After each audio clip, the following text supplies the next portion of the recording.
Praise the Lord. Hallelujah. Good morning.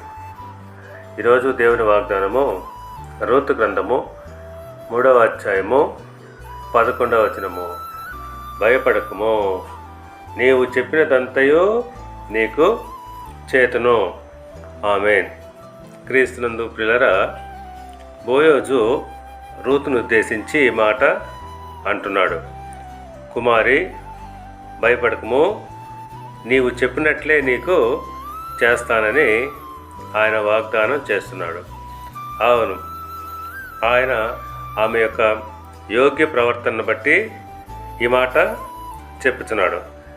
ఆ ప్రకారంగానే దేవుడు మనకు కూడా మనము ఆయనకి ఏమైతే చెప్పుకుంటామో అదంతా కూడా ఆయన తప్పకుండా చేస్తాడు. మొదటి దినవృత్తాంత గ్రంథము 4వ అధ్యాయము 10వ వచనం ప్రకారంగా దేవుడు అతడు మనవి చేసినది అతనికి దయచేసిన. అవును, ఇక్కడ ఎబ్బేజు చేసిన ప్రార్థన అంతయు కూడా దేవుడు అతనికి అనుగ్రహించాడు.